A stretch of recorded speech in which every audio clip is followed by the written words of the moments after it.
My name is Trish Gregory. I'm the Executive Director of the Family Support Center of South Sound, and our organization provides services to families with children and survivors of domestic violence. The Hands-On Children's Museum and Family Support Center have had a long history of collaboration for over 20 years. And during COVID-19, the Hands-On Children's Museum reached out to me and said, how can we be a good partner? How can we support you in serving families during this time?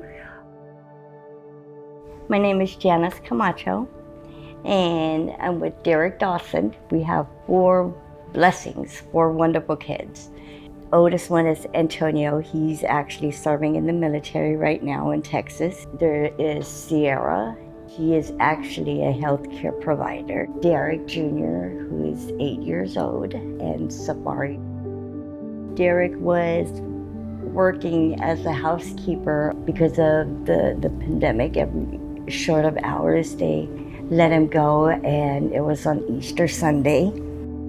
He called us at noon to let us know that we had to vacate the premises.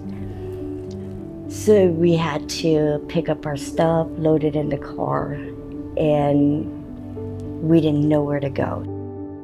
So I kind of Googled shelters for family, and then I found Pear Blossom. We had at the time just moved 15 families out of Pear Blossom Place in order to accommodate physical distancing standards and moved them to hotels. They ended up sending us to the Quality. All of these families were experiencing homelessness prior to coming to us. Going to a hotel environment, they really had the room itself, a television, and nothing to enrich the family or the kids. I was really anticipating maybe the museum could put together kits of some of the items from the creation station and have just some natural things for kids to play with. And we start this noon hour with breaking news. A fire that broke out in an Olympia hotel this morning. This hotel was being used to house 15 homeless families after the shelter they were staying at was closed down due to coronavirus concerns. By the time we even stepped out the door, that's when it was serious to me, because the smoke alarms were just going off. We just ran out. Families that were relocated to the hotel experienced an additional trauma on top of being homeless when the hotel caught fire. And we were in disbelief, because that was it. Everything in that hotel room was all we had. Families who had very little to start ended up with absolutely nothing. It was a total loss of the hotel.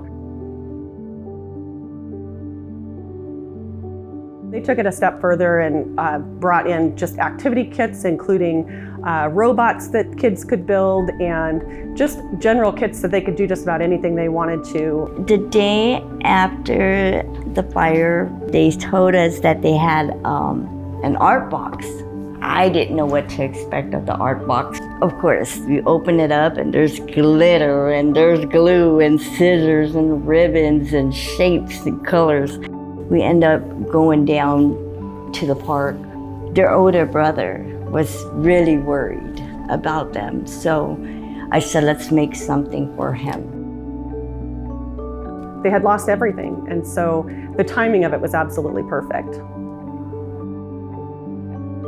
I want to thank everyone for helping me and Derek take their minds off what's going on, the walk of life that they're living right now, opening up for them and